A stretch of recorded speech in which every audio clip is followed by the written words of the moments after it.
Before we continue, where are you watching from? Drop your city in the comments below, and if you believe loyalty and dignity still matter in this world, hit like and subscribe. Now, back to Amara Johnson. Everyone thought Dante Moretti was finished.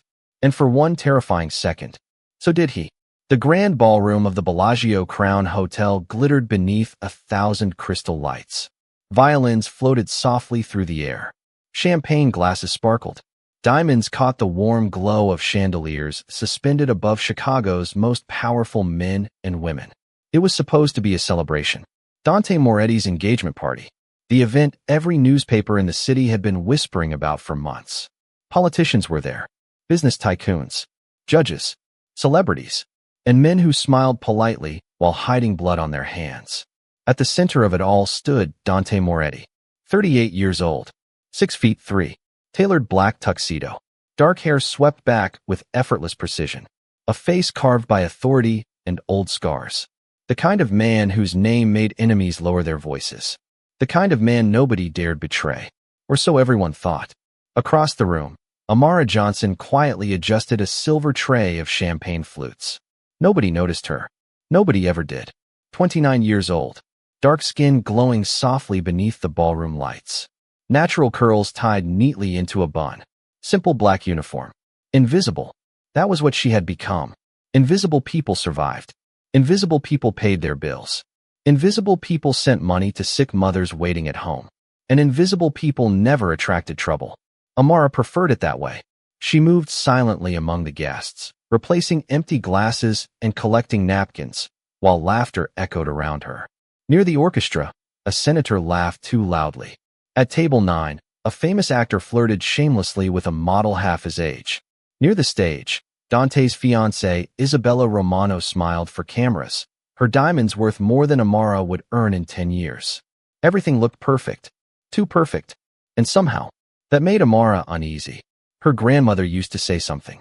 When life becomes too quiet, baby, listen harder. Amara listened. And that's when she saw him. A waiter. Nothing unusual. White shirt. Black bow tie. Silver tray. Except, she had already seen him. Twice. First near the entrance.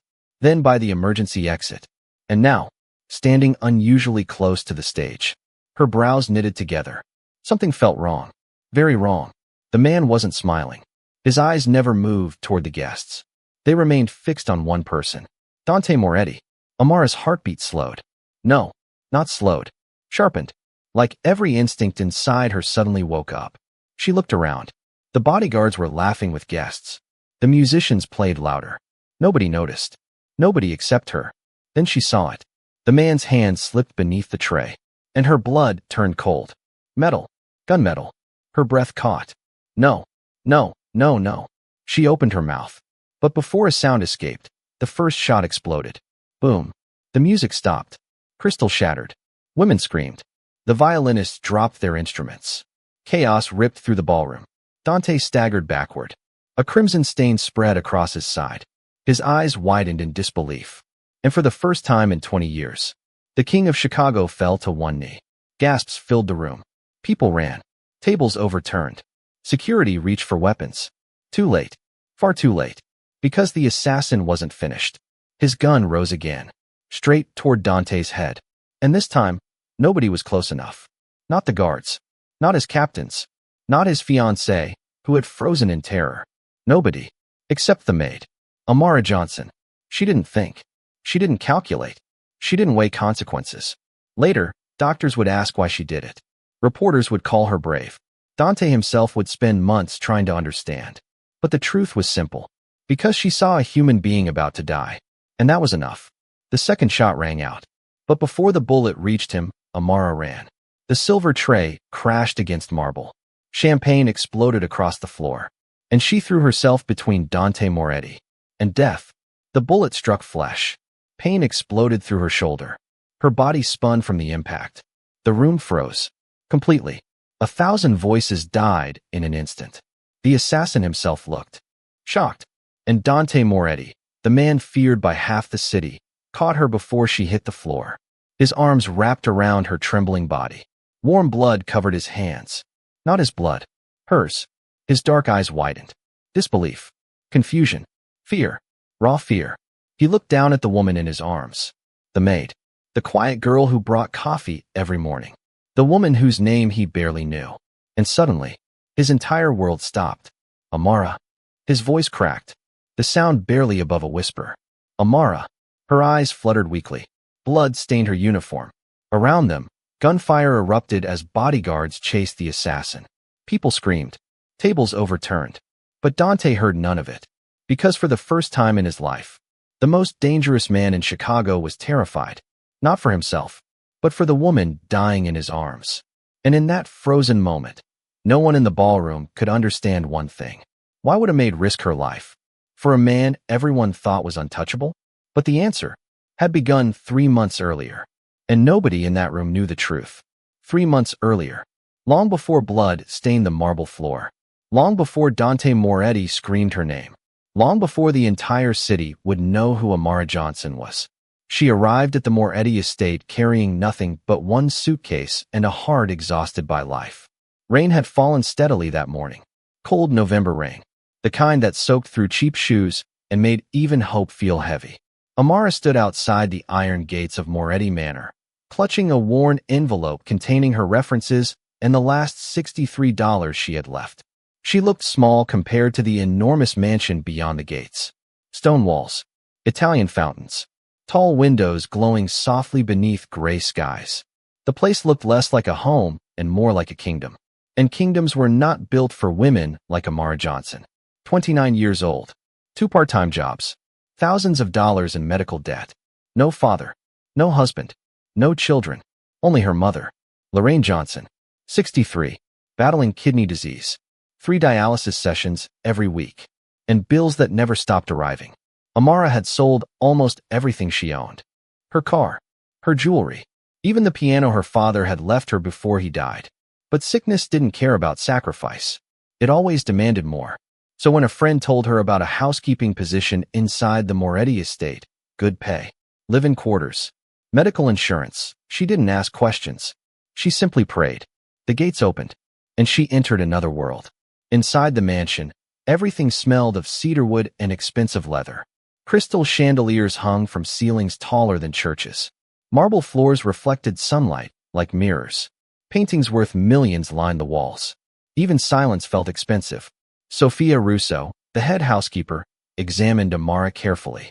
The older woman had worked for the Moretti family for 20 years. Nothing escaped her eyes. Rules, Sophia said firmly. No questions. No gossip. No entering the East Wing. If Mr. Moretti speaks, answer respectfully. And whatever happens inside this house, stays inside this house. Amara nodded quietly. Yes, ma'am.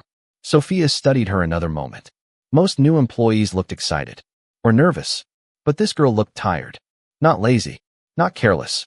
Just tired. As though life had already fought her for too many years. You have family? Sophia asked. My mother. Children. Amara smiled softly. No. Husband. No. Sophia nodded. No distractions, then? Amara lowered her eyes. No distractions. Funny. Because loneliness wasn't the absence of people. It was the absence of being chosen. But she simply smiled. I just need the job. And Sophia saw something she rarely saw anymore. Dignity. Not pride. Not ambition. Dignity. The kind that survives suffering. Follow me. That afternoon, Amara met the rest of the staff. Cooks. Gardeners. Drivers. Maids. Most welcomed her kindly. Others barely noticed her. Which suited Amara perfectly. Invisible people survived. She had learned that lesson years ago. Because invisible people weren't betrayed. Invisible people weren't abandoned. Invisible people weren't disappointed. That evening, while unpacking her tiny room near the laundry quarters, she video called her mother. Lorraine smiled weakly from her hospital bed. My beautiful girl. Amara forced herself to smile. Hey, Mama. Did you get the job? I did. Praise God. Lorraine laughed softly. See? I told you he wasn't finished with us. Amara looked away. Because she couldn't tell her mother the truth. That she was terrified. That she hadn't slept properly in weeks. That she cried every night after paying bills. That some days she sat in her car and wondered how much longer she could keep carrying everything alone. Instead, she smiled. I'm okay, Mama. The lie every daughter tells. Her mother noticed. Mothers always do. Amara. Yes. When was the last time somebody took care of you? Amara laughed softly. I'm not a little girl anymore. No. Lorraine smiled. But even strong people get tired. Tears almost escaped. But Amara swallowed them. I'll be fine. After the call ended, she sat quietly on her bed. The room was small, barely larger than a closet. But compared to sleeping in her car 2 months earlier, it felt like luxury. She knelt beside the bed, folded her hands, and prayed, God, I'm tired. So tired. But please, don't let Mama suffer. And if possible, help me survive. Outside her room, footsteps echoed. Heavy footsteps. Confident. Slow. The entire hallway suddenly became quiet. Staff members straightened. Conversations stopped. Even Sophia stepped aside. Amara looked up. A man dressed in a charcoal suit walked past. 6'3", broad shoulders, dark hair, sharp jaw, cold eyes, tattoo peeking beneath his collar. He moved without bodyguards, without noise, without effort, but power followed him anyway. Dante Moretti, the owner of the house, the man newspapers called the King of Chicago. He never looked left, never looked right, and certainly never noticed maids. As he passed her doorway, Amara instinctively lowered her eyes. He didn't slow down, didn't speak, didn't even know she existed. And honestly, she preferred it that way, because powerful men lived in one world, and women like Amara Johnson lived in another. 2 parallel lines, never meant to touch. Neither of them knew that fate had already begun writing a different story, because in only 17 days, one midnight emergency inside a locked study would change both of their lives forever, and neither of them would ever be the same again. 17 days later, the rain had returned. Not the gentle kind, the angry kind. Thunder rolled above the Moretti estate, rattling the tall windows and shaking the old stone walls. Most of the staff had already retired to their quarters. The chefs had gone home. The gardeners were asleep. Only a handful of security men remained awake. And somewhere inside the enormous mansion, Dante Moretti was slowly collapsing. But nobody knew. Or perhaps, nobody dared to know. Amara Johnson was folding laundry in the basement when she heard shouting upstairs. Not loud shouting. Panicked shouting. Whispers. Urgent footsteps. Something was wrong. Very wrong. She looked toward the hallway. 2 bodyguards rushed past. Another man ran toward the east wing. And that alone made Amara pause. Because nobody went to the east wing. Nobody. Not without permission. She remembered Sophia's warning. Never enter. Never ask questions. Never interfere. But then she heard another voice. Terrified. He won't wake up. Her hands froze. Another voice answered. The doctor is 30 minutes away. What do we do? Nothing. We wait. Amara frowned. Wait. Wait for what? She stepped into the hallway. 3 security men stood outside the study. All armed. All terrified. And none of them moved. One man rubbed his forehead nervously. Another stared at the floor. The third looked pale. Amara blinked. What happened? Nobody answered. Sir? She asked again. Finally, one of the guards looked at her. Go back downstairs. But go. His voice wasn't angry. It was afraid. And that scared Amara more than anything. Because men carrying guns usually weren't afraid. Unless something truly terrible had happened. Then she heard it. A sound. Not a voice. Not a scream. A thud. Something falling inside the study. And suddenly, Amara moved. One guard blocked her path immediately. No. Move. You don't understand. No. Amara said quietly. You don't understand. She pointed toward the door. Someone needs help. The guard's jaw tightened. That's Mr. Moretti. So. His eyes widened. That's Dante Moretti. As if. That changes anything. The word stunned him. Because everyone in this house treated Dante Moretti like a king. Or a monster. Or something untouchable. But this woman spoke as if he were simply another human being. Another person in pain. Another soul who needed help. And before anyone could stop her, Amara pushed the door open. The room was dark. Only the desk lamp remained on. Rain hammered against the windows. And there, on the floor, lay Dante Moretti. Half conscious. One hand gripping his chest. Sweat soaked through his white shirt. His breathing was shallow. His face pale. His expensive suit jacket discarded nearby. And for the first time since she arrived, Amara didn't see a Mafia boss. She saw a sick man. A frightened man. A man alone. His eyes barely opened. He looked at her through blurred vision. Confusion. Pain. embarrassment, and pride. Always pride. Get out. His voice was weak, almost broken. Amara ignored him. What happened? He swallowed painfully. Leave. No. His eyes sharpened slightly. No one told Dante Moretti no. No one. Yet here she was, a maid, standing over him, refusing his order. She dropped to her knees. His skin was cold. Too cold. Her father had suffered diabetes before he died. She knew these symptoms. Sweating. Confusion. Weakness. Low blood sugar. Have you eaten? Silence. Dante. His eyes flickered. Surprised. Nobody called him Dante. Not employees. Not soldiers. Not even politicians. Yet somehow hearing his first name felt strangely comforting. When he looked away. Yesterday. Amara froze. Yesterday? You haven't eaten since yesterday? No answer. Which was answer enough. Her heart broke. Not because he was powerful. Not because he was rich. But because nobody deserved this. Nobody. Not even kings. She turned toward the doorway. Orange juice. Nobody moved. She glared. Now, the guards jumped. And for reasons none of them understood, they obeyed. Not because she outranked them. Not because she was dangerous. But because she sounded like someone who cared. 5 minutes later, she was sitting beside him on the floor, holding a glass. Drink. He frowned weakly. No. Drink. No. She sighed. You are literally the most stubborn man I've ever met. And to the absolute horror of the bodyguards, she pinched his nose. Dante Moretti stared at her, completely shocked. The mighty king of Chicago, having his nose pinched by a maid. Drink. For a second, he almost laughed. Almost. And somehow, he obeyed. 20 minutes later, the doctor arrived. Low blood sugar. Extreme exhaustion. Stress. Sleep deprivation. No serious damage. But another few hours, and things could have been very different. Very ugly. The doctor left around 2 in the morning. The guards returned to their posts. Everyone disappeared. Everyone except Amara.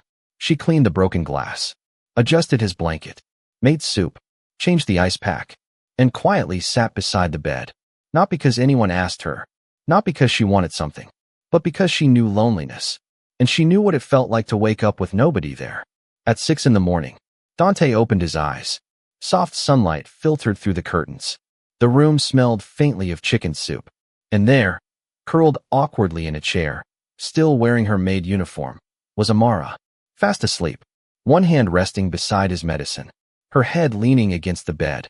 Exhausted, beautiful, human. She had stayed. Not for money, not out of fear, not because she had to. She simply stayed. And something unfamiliar stirred inside Dante Moretti's chest. Not gratitude. Not yet. Something deeper. Something he had buried long ago. Because in 40 years, everyone had needed something from him. Power. Protection. Money. Fear. But this woman, who barely knew him, had stayed. And for the first time in many years, Dante Moretti wasn't waking up alone. He stared at the sleeping maid and whispered softly, "Who are you, Amara Johnson?" Outside the window, the storm had finally passed. But neither of them knew. Something much more dangerous had just begun. For the next several days, neither Amara Johnson nor Dante Moretti spoke about what had happened that stormy night. And somehow, that made it stranger. Because the entire mansion knew. Nothing stayed secret inside the Moretti estate. Not for long. The guards whispered about it. The kitchen staff whispered about it. Even Sophia Russo, who had spent 20 years serving powerful men, had trouble understanding what she had witnessed. The king of Chicago had nearly collapsed, and a maid had marched into his study, ignored his orders, pinched his nose, and forced him to drink orange juice. And somehow, she still had a job. More surprisingly, Dante Moretti hadn't mentioned it once. No reward, no punishment, nothing, which made everyone nervous, especially Amara, because powerful men rarely forgot favors, and they never forgot humiliation. Yet day after day passed, and life returned to normal, or at least, normal on the surface, because something had changed. Not inside the mansion, inside Dante. 3 mornings later, he entered the dining room earlier than usual. Sophia immediately stood. The cooks froze. Everyone straightened their backs. But Dante ignored them. His eyes searched the room, then stopped. Amara. She stood near the coffee station arranging fruit trays. Simple black uniform. Hair tied neatly. No makeup. No jewelry. Nothing extraordinary. Except, she hummed softly while working. A melody he didn't recognize. Something warm. Something peaceful. And strangely, he found himself listening. She noticed him and immediately lowered her eyes. "Good morning, sir." "Morning." That was all. Yet somehow, neither of them moved. An awkward silence. Then Amara smiled politely. "Coffee." He nodded. She poured it. Perfect. Exactly 1 sugar. The way he preferred. Not because he had asked. Because she had noticed. He frowned slightly. "Who told you?" She blinked. "Told me what?" 1 sugar. "Oh." She smiled softly. "No one." "You noticed." Simple. Matter of fact. As if it wasn't important. But it was. Because people usually noticed Dante Moretti's money. His power. His temper. His enemies. Very few people noticed the small things. And no one had noticed them without wanting something in return. But Amara had. Without expectation. Without ambition. Without fear. And that unsettled him. Over the next 2 weeks, Dante began noticing things. Little things. Things everyone else overlooked. Like how Amara always greeted the elderly gardener first. How she brought soup to Mrs. Rodriguez, one of the cooks suffering from arthritis. How she folded napkins while humming gospel songs. How she quietly left snacks outside for the stray cats behind the greenhouse. And how she always called his bodyguards by name. Not sir. Not hey. By name. Luca. Tony. Marco. Simple things. Human things. And somehow, his men adored her. One afternoon, Dante overheard laughter coming from the kitchen. Actual laughter. He stopped. Nobody laughed when he entered rooms. Fear silenced people. Always. But now, he heard Marco, one of his toughest guards, laughing like a child. Dante stepped inside and froze. Amara stood near the counter, holding a wooden spoon like a microphone, singing terribly, deliberately terribly. Mrs. Rodriguez laughed so hard she nearly dropped her tray. Tony was wiping tears from his eyes. Even Luca, whose face normally looked carved from stone, was smiling. Then they saw Dante. Silence. Instant silence. Everyone froze. Marco nearly choked. Mrs. Rodriguez lowered her head. Fear returned immediately. Except Amara. She smiled. Not boldly. Not foolishly. Just naturally. "Good afternoon, sir." Dante looked around. At the frightened faces. Then back at Amara. What song was that? Everyone held their breath. Amara grinned. A terrible one. Another silence. Then, something nobody had seen in years happened. Dante Moretti smiled. Not the polite smile politicians received. Not the cold smile enemies feared. A real smile. Tiny. But real. "You were off-key." Mrs. Rodriguez gasped. Marco looked like he had seen a ghost. And Amara laughed. Actually laughed. "So I've been told." Then something incredible happened. Dante chuckled. Quietly. But enough. Enough to make the entire kitchen stare. Because the most feared man in Chicago had just joked with a maid. And the room fell silent. Not from fear. From shock. That evening, Sophia found Amara watering flowers. "Child." Amara turned. "Yes, ma'am." Sophia crossed her arms. "What exactly are you doing?" Amara blinked. "Watering flowers?" "No." Sophia lowered her voice. "To him." Amara frowned. "Nothing." Sophia stared. "Do you know how many women have thrown themselves at Dante Moretti?" Amara nearly laughed. "Not my business." He smiled today. "So?" "He never smiles." Amara shrugged. "Maybe he had a good day." Sophia shook her head. "No, child." Her voice softened. "He had you." Meanwhile, inside his office, Dante stared at a document. But he wasn't reading. His thoughts drifted. Again. Back to her. The way she laughed. The way she cared for everyone. The way she never asked for anything. The way she spoke to him like he was a normal man. Not a king. Not a monster. Just a man. And somehow, that frightened him. Because Dante Moretti understood violence. He understood betrayal. He understood power. But peace? Peace was unfamiliar. Dangerous. And women who brought peace were far more terrifying than enemies. He stood and walked toward the window. Outside, near the fountain, Amara sat feeding 3 stray cats. One orange. One black. One tiny white kitten. She smiled as if they were priceless treasures. The setting sun painted golden light across her face. And for reasons he couldn't explain, Dante Moretti simply stood there, watching. Not because she was beautiful, though she was. Not because she had saved him, though she had. But because for the first time in years, the noise inside his head became quiet. And that terrified him more than bullets. because neither of them knew it yet. But somewhere between coffee, laughter, and stray cats, something impossible had already begun, and fate was preparing to test it with blood. 2 months later, the Moretti estate had never looked more beautiful or more dangerous. Crystal chandeliers sparkled like stars above polished marble floors. White roses lined the grand staircase. Golden candles flickered against walls decorated with paintings older than most countries. Chicago's elite had arrived. Judges, senators, bank owners, movie stars, and men whose names never appeared in newspapers.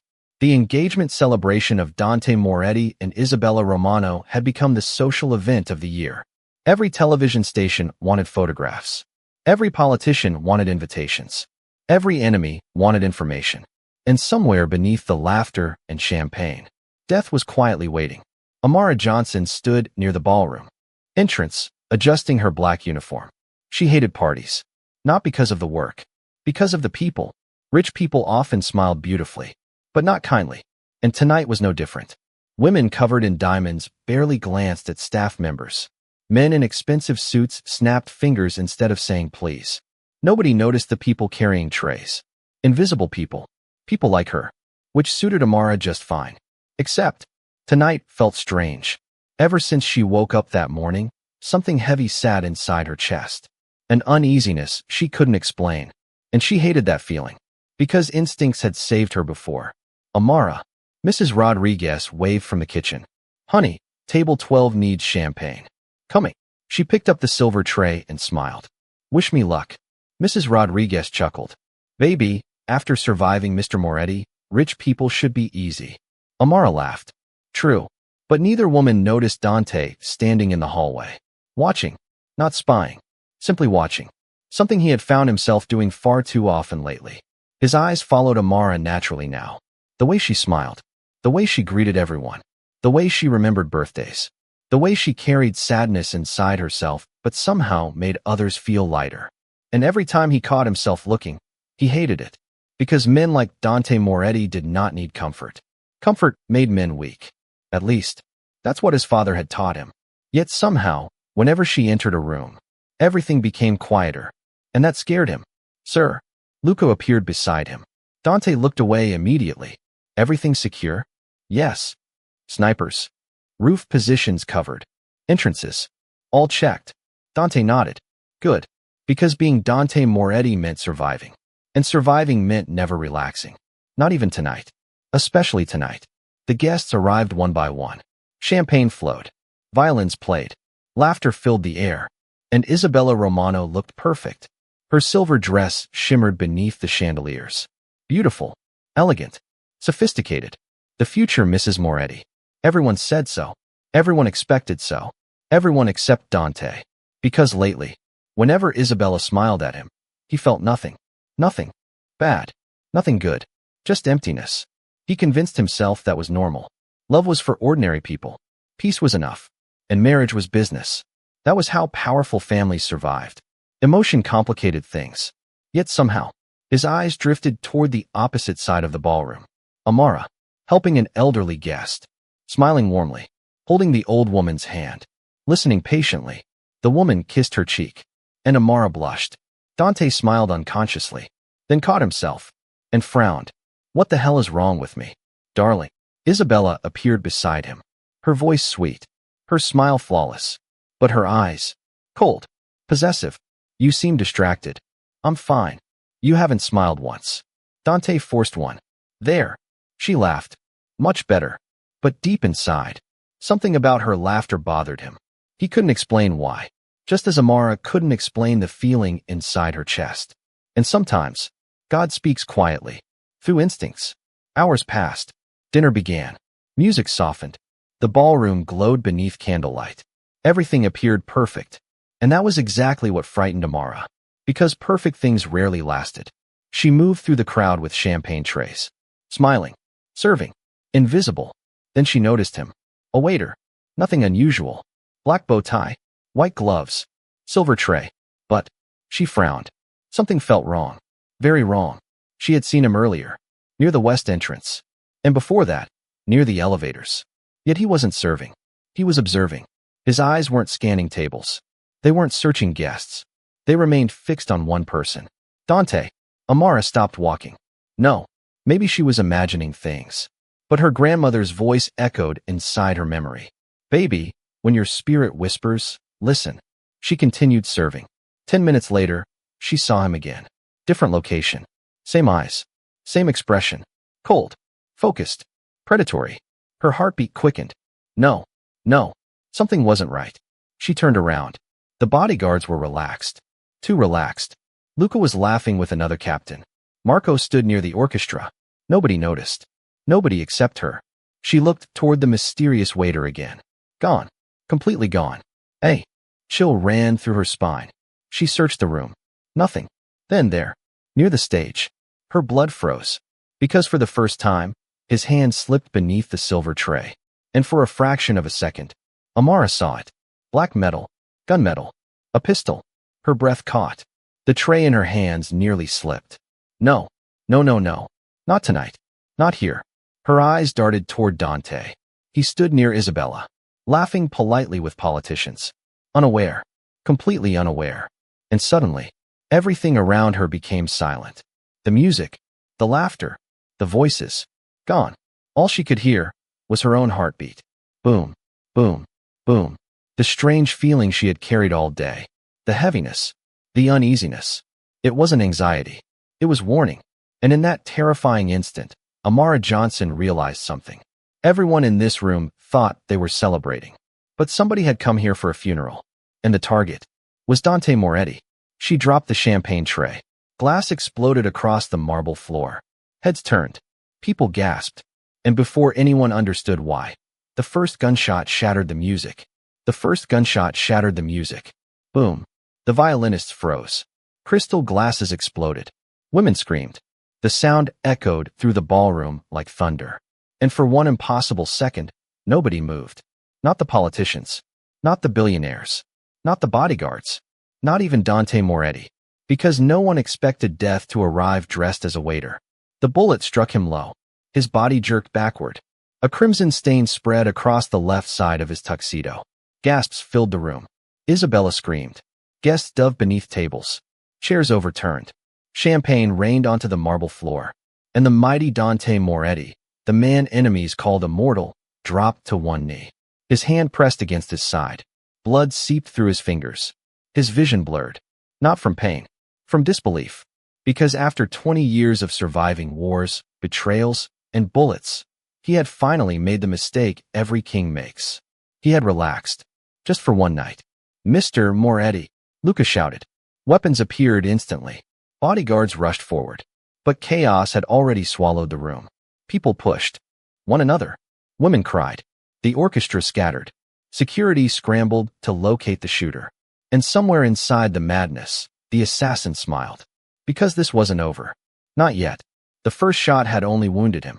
The second would finish the job. Amara Johnson stood frozen. Her breathing stopped. The tray had already slipped from her hands. Champagne soaked the floor. And there, 30 feet away, she saw it. The assassin raising the gun again.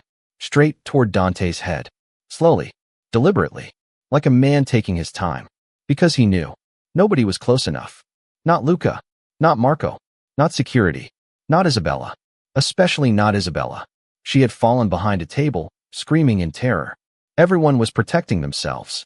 Everyone. Except Amara. Later. Doctors. Police. Reporters. Even Dante himself would ask her the same question. Why? Why would you do that? Why would a maid risk her life for a man like Dante Moretti? But in that moment, Amara didn't see a mafia boss. She didn't see millions of dollars. Or bodyguards. Or power. She saw something else. She saw the man lying helpless on the floor. The same man who smiled in the kitchen. The same stubborn patient who hadn't eaten for 2 days. The same lonely soul she had found half dead in his study. The same man who stood by the window watching stray cats. The same man who quietly asked if her mother needed better doctors. The same man who remembered Mrs. Rodriguez's birthday because she reminded him. The same man who had started saying good morning to every servant. No, she wasn't looking at a king. She was looking at Dante. And Dante was about to die. Without thinking, she ran. No. Her voice cut through the chaos. People turned. Luca's eyes widened. Amara, But she was already moving. The silver tray crashed behind her. Her shoes slipped across spilled champagne. Her heart hammered violently. Everything slowed. The assassin squeezed the trigger. Boom. The second bullet screamed through the ballroom, straight toward Dante's head. And then, Amara threw herself between him and death. Pain exploded. White hot. Unbearable. The bullet tore through her shoulder. Her body spun from the impact. Blood sprayed. Across the white tablecloth. The world tilted. People screamed. The gun slipped from the assassin's hand. Even he stared in horror. Because he hadn't expected that. Nobody had. Not even Dante. His eyes widened. No. No. No. Not her. Anyone but her. Amara. His voice broke. Not shouted. Broken. Something inside him shattered. He caught her before she hit the marble floor. Her body trembled in his arms. Blood soaked her black uniform. Warm blood. Her blood. Not his. His hands shook. Actually shook. The mighty Dante Moretti. The man who had executed enemies without blinking. The man who negotiated wars with a calm voice. Now trembling. Terrified. Completely terrified. Stay with me. His voice cracked. Amara. Her eyes fluttered weakly. She tried to smile. Even now. Even now. And that smile nearly destroyed him. Sir. No. His tears shocked even himself. No, no, no. You don't leave me. You hear me? You don't leave me. Gunfire erupted. Luca and Marco opened fire. Bodyguards tackled the assassin. Tables overturned. Guests screamed. Politicians crawled across the floor. The orchestra hid beneath the stage. But Dante heard none of it. Nothing existed. Not enemies. Not bullets. Not fear. Nothing. Only her. The woman bleeding in his arms. Dante. His breath stopped. She had never called him that. Not once. Always, sir. Always, Mr. Moretti. But now Dante. And somehow, it terrified him. Don't talk. He pressed his hand against her wound. His expensive suit became stained red.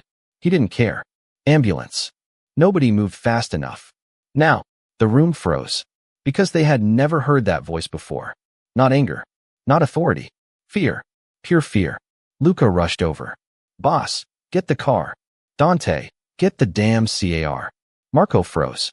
Because tears streamed down Dante Moretti's face. Actual tears. The king of Chicago was crying. Not because he had been shot. Because she had. Amara's breathing weakened. Her vision blurred. The lights above became distant stars. She smiled faintly. You'll be okay. Dante looked at her in disbelief. Even now she was worried about him. He grabbed her hand. His voice shaking. Don't you dare. You hear me? You don't get to save me. And leave. No. His forehead touched hers. And the entire ballroom went silent. Because nobody, not enemies, not allies, not Isabella, not even his own captains, had ever seen Dante Moretti like this. Broken, helpless, human. And standing near the stage, Isabella Romano stared at them. Not with concern, not with jealousy, but with something far colder. Hatred. Because at that moment, she understood something terrifying. The maid she had always ignored had just become the most important person in Dante Moretti's world. And for some people, love was far more dangerous than bullets. As the sirens wailed outside, nobody knew that the blood spilled tonight would expose betrayals far deeper than anyone imagined. And the woman lying unconscious in Dante's arms was about to change everything. The most feared man in Chicago disappeared. Not completely, just enough to make the entire city nervous. For 3 days, Dante Moretti answered no calls, no meetings, no negotiations, no dinners, no wars, no business. Men who controlled millions waited outside his office. Judges left messages. Politicians called repeatedly. Capos from New York demanded answers. And every single time, Luca gave them the same reply. Mr. Moretti is unavailable. Nothing more, nothing less. Because the truth sounded unbelievable. Dante Moretti hadn't disappeared. He was sitting beside a hospital bed, and he refused to leave. St. Catherine Medical Center. Private floor. Maximum security. 24 bodyguards. 3 doctors. 6 nurses. And 1 unconscious woman. Amara Johnson. The bullet had narrowly missed major arteries. Another inch, and she would have died in the ballroom. But blood loss. Internal damage. An emergency surgery had left her weak. Very weak. The doctors remained cautiously optimistic. But optimism meant nothing to Dante. Not anymore. Not after seeing her blood on his hands. Not after hearing the machines beside her bed. Not after realizing how close he had come to losing her. He sat beside her quietly, hour after hour, still wearing the same watch. The same wedding ring he had never intended to remove. The same haunted expression. Nurses whispered about him. Because powerful, men usually sent flowers. They hired private doctors. They paid bills. Then they disappeared. But not this man. No, this man held her hand, adjusted her blanket, read medication charts, and stared at machines as if his life depended on them. Which, in a way, it did. On the first night, Mrs. Rodriguez arrived. The elderly cook cried the moment she saw Amara. "My baby." Dante stood immediately, helping the old woman into a chair. Something unimaginable. The King of Chicago helping someone sit down. Mrs. Rodriguez looked up through tears. "Sir." He shook his head softly. "Dante." The woman blinked. "Dante." He nodded. "She calls me that. And she would yell at me if I let you stand." Mrs. Rodriguez burst into tears. Because somehow, Amara had changed him, and he didn't even realize it. On the second night, Sophia Russo entered quietly. 20 years. 20 years serving the Moretti family. And she had never seen this. Never. Dante looked exhausted. Unshaven. His eyes red. Still sitting there. Still watching. Still waiting. Sophia stood silently. Then she asked softly, "When was the last time you slept?" "Don't remember." "When was the last time you ate?" Silence. Sophia smiled sadly. "She's rubbing off on you." No answer. Just silence. Then finally, his voice broke. "I'm afraid." The old housekeeper froze. Because those words, those 3 simple words, were impossible. Dante Moretti wasn't afraid. Men feared him. He didn't fear anything. Or so she thought. He stared at Amara. His voice barely above a whisper. "I've buried too many people. My parents. My brother. Friends. Good men. Bad men. I know death. But this..." He swallowed hard. "I don't know what this is." Sophia looked toward the sleeping woman, then back at him. And for the first time in 20 years, she smiled. Not because he was suffering. Because she finally saw the boy hidden beneath the king. "You love her." Dante looked away immediately. "No." Sophia laughed softly. "Oh, child. You haven't left her side for 3 days. You haven't slept. You haven't eaten. You're arguing with doctors. And every time that machine beeps, you stop breathing." The old woman squeezed his shoulder. "That's love." He didn't answer. Because answers frightened him. The third morning arrived. Sunlight poured through the windows. Rain had finally disappeared. And the room was peaceful. Too peaceful. Dante sat with his head lowered. Exhaustion finally winning. His hand still wrapped around hers. Then, movement. Tiny. Almost invisible. His eyes snapped open. Amara's fingers moved. He froze. No. His heart froze. "Doctor." But before he could stand, her eyes slowly opened. Weak. Confused. Beautiful. Alive. And Dante Moretti forgot how to breathe. Amara. Her vision blurred. Then focused. And the first thing she saw was him. Unshaven. Exhausted. Terrified. And crying. Actually crying. Dante. His lips trembled. She had never seen that. Not once. Not ever. He laughed and cried at the same time. A broken laugh. The laugh of a man returning from hell. "You scared me." His voice cracked. "You scared me." Amara blinked. "How long?" 3 days. "What?" "You slept 3 days." She tried to move. Pain shot through her body. He immediately stood. "No. Don't move." Doctor said, "Dante." His voice stopped. Because she was smiling. Weakly. But smiling. And somehow, that smile nearly destroyed him. Then came the question. The one that had haunted him for 72 hours. Why? He sat down slowly. His dark eyes searching hers. Why? Amara frowned. What? Why would you do it? His voice trembled. You had your whole life ahead of you. You could have died. You stepped in front of a bullet for me. His eyes filled again. Why? Silence. The machines beeped softly. Sunlight danced across the room. And Amara smiled. Not dramatically. Not heroically. Just softly. Like always. Because you saved me first. Dante blinked. What? She looked toward the window. You just didn't know it. He froze. Completely. Her eyes became distant. That day in the study, when I found you on the floor, I thought. She smiled sadly. I thought God had finally given me someone lonelier than me. Tears filled his eyes. Amara, you smiled again. You laughed again. You started saying good morning to people. Mrs. Rodriguez stopped crying. The guard smiled now. You changed too. Then she looked at him, straight into his soul. And I guess. Her voice weakened. I just couldn't let you die. Dante stopped breathing. The room became silent.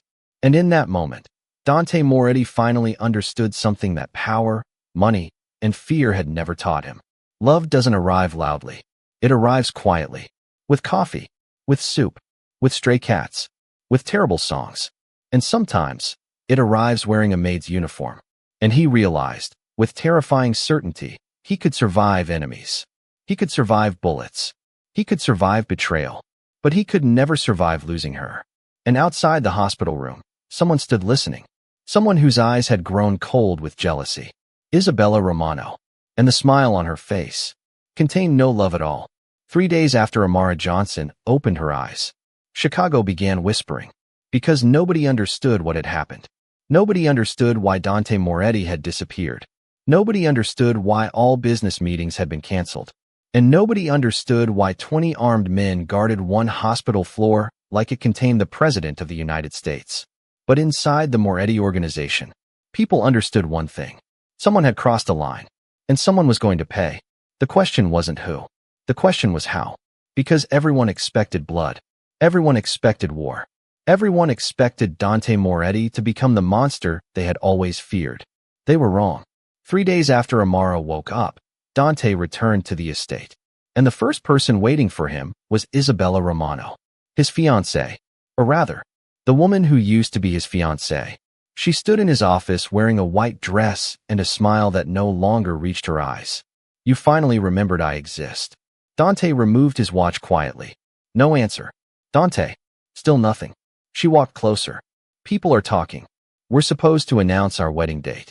You disappeared for a maid. Nothing. Then she laughed bitterly. God, this is embarrassing.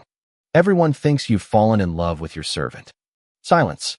And somehow, that silence frightened her. Because Dante Moretti always answered. Always. But not today. He slowly poured himself a glass of water. Then looked at her. Not angrily. Not lovingly. Nothing. Just emptiness. And Isabella suddenly realized something terrifying. He no longer saw her. You know what? She snapped. Fine. Let's talk about your maid. She did her job. She got lucky. Any employee would have done the same. Dante froze. Not completely. Just enough. And Isabella smiled. Finally. A reaction. Look at you.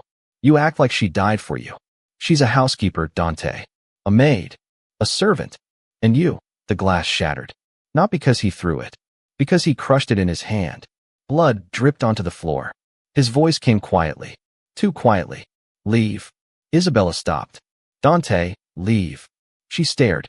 And for the first time in 6 years, fear entered her eyes. Because his voice wasn't angry. Anger she understood. This was colder. Final. You choose her over me? He looked up. No. His eyes became ice. You chose this.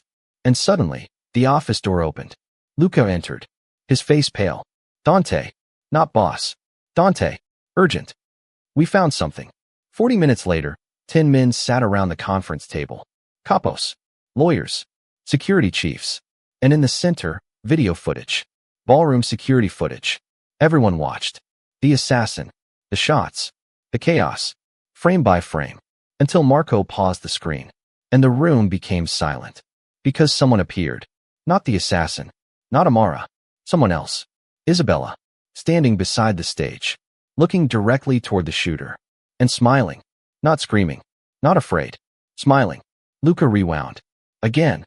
And again. Then came another angle. Another camera. And there it was. 1 second before the first shot. Isabella touching her necklace. A signal. The assassin nodding. And the room froze. Nobody breathed. Marco whispered, My God. One of the capos crossed himself. Another stood up in shock. Because the impossible had happened. The attack had come from inside. Dante didn't move. Didn't blink. Nothing. He simply stared. And inside him, something died. 6 years. 6 years beside him. Business dinners. Vacations. Promises. Lies. Everything. He remembered Amara lying in the hospital bed. Bleeding. Smiling. Worried about him. And suddenly, he understood. The woman he thought loved him had tried to bury him. And the woman everyone ignored had taken a bullet for him. Luca looked worried. Dante. Nothing. Dante. Still nothing. Then he stood. Everyone braced themselves. Because they knew that look. War. Death. Revenge. Blood. They expected screams. Expected orders. Expected executions. Instead, Dante surprised them. No.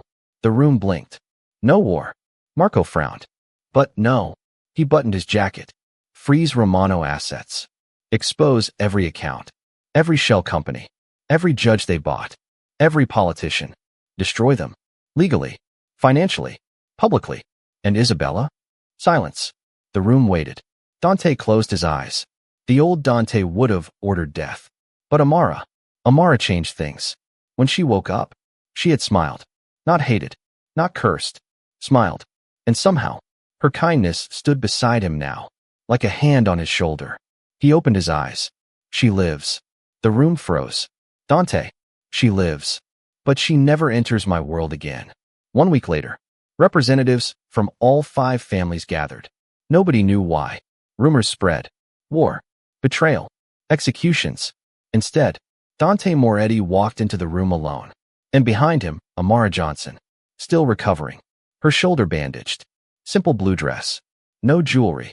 No makeup. Just Amara. The room exploded with whispers. A maid. Why is she here? What is this? Then Dante raised his hand. Silence. And every man obeyed. He looked around the room. Then spoke. Slowly. Carefully. Many of you expected blood. You expected revenge. You expected me to become the man I used to be. Silence. But a woman who almost died for me. His voice softened. Taught me something. He turned toward Amara. And smiled. A real smile. Then faced the room again. Power means nothing without loyalty. Money means nothing without dignity. And anyone who disrespects loyalty. His eyes became steel. Disrespects me. Silence. Absolute silence. Then, something nobody expected. Dante pulled out the chair beside his own. And gently looked toward Amara. Sit. Gasps filled the room. Capos stared. Old men blinked. Nobody sat beside Dante Moretti. Nobody. Except family. Amara froze. Dante. He smiled softly. Please. And as she sat beside him, the room fell silent. Because in that moment, everyone understood. The woman they had once ignored had become untouchable. Not because she wore diamonds. Not because she had power. But because she had something rarer. The heart of the most feared man in Chicago.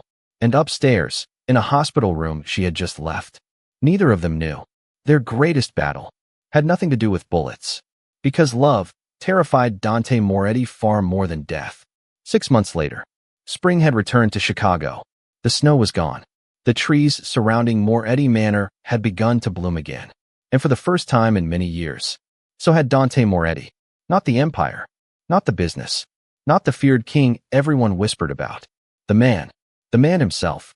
Because somewhere between gunfire, hospital rooms, and quiet mornings, the most dangerous man in Chicago had learned how to live again.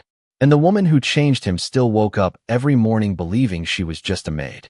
The newspapers never knew the whole story. To the public, Dante Moretti had survived an assassination attempt. The Romano family had collapsed under investigations. Millions in illegal assets had vanished. Corrupt officials resigned. And Isabella Romano had disappeared from high society forever. People called it luck. Others called it justice. But Dante knew better. Justice had a name. And her name was Amara Johnson. Life inside the estate had changed. Not dramatically. Quietly. Like sunrise. Mrs. Rodriguez laughed more now. Marco finally proposed to his girlfriend. Lucas smiled occasionally. Even Sophia admitted the mansion felt warmer.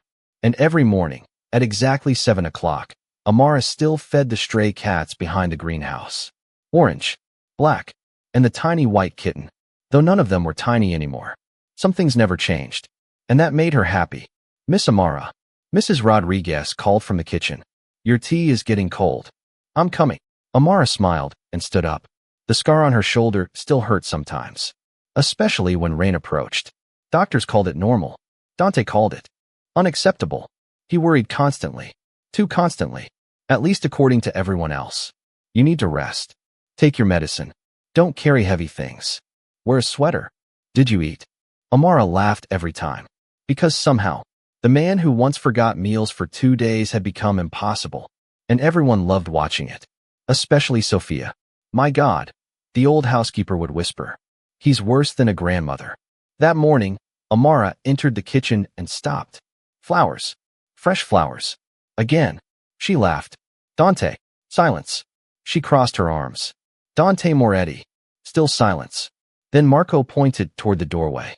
And there he stood, trying very hard not to smile.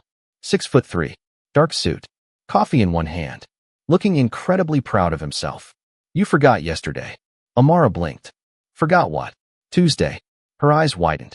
The cat's birthday. Mrs. Rodriguez burst out laughing. Marco almost choked. And Amara stared. The cats have birthdays now. Dante shrugged seriously. They live here. They deserve birthdays. Everyone laughed. Even Luca. And Amara covered her face. You're ridiculous. Probably. But they're your cats. And suddenly, she became quiet. Because she understood. It wasn't about cats. Never about cats.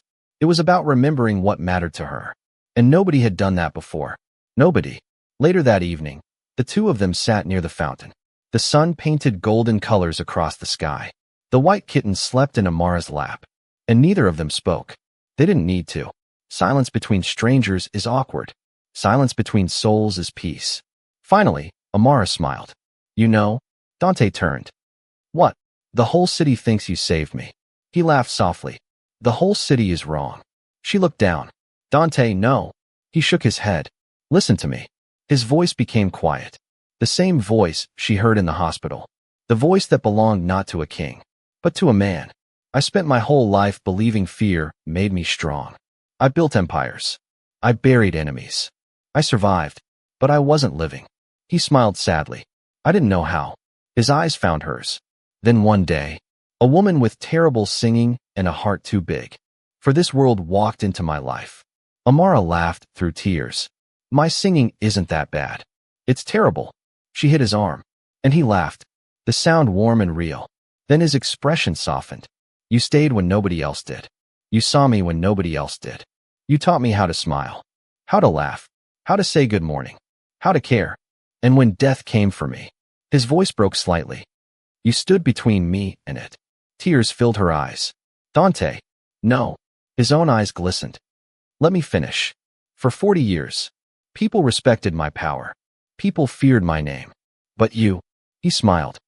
You loved the man, not the monster, not the king, just me. At that moment, footsteps approached. Mrs. Rodriguez, Sophia, Luca, Marco, even the gardeners. Everyone carrying a birthday cake. For Amara. She gasped. What is this? Marco grinned. Someone made us memorize the date. Sophia laughed. And threatened us if we forgot. Everyone looked toward Dante. Amara covered her mouth. You did this. He shrugged, trying to act innocent. No idea what they're talking about. Nobody believed him, least of all her. As candles flickered beneath the evening sky, Amara looked around.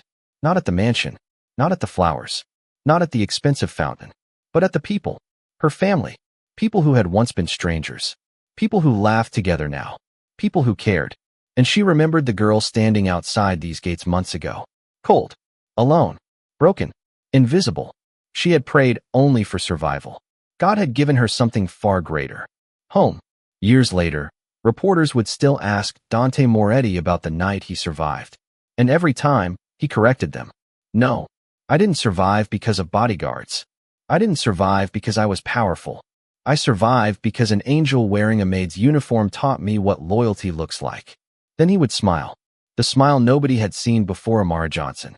And if people asked what changed the King of Chicago, he always gave the same answer. Respect the quiet people. Because sometimes, the ones the world ignores are the ones heaven sends. And that day, the world remembered what dignity looks like.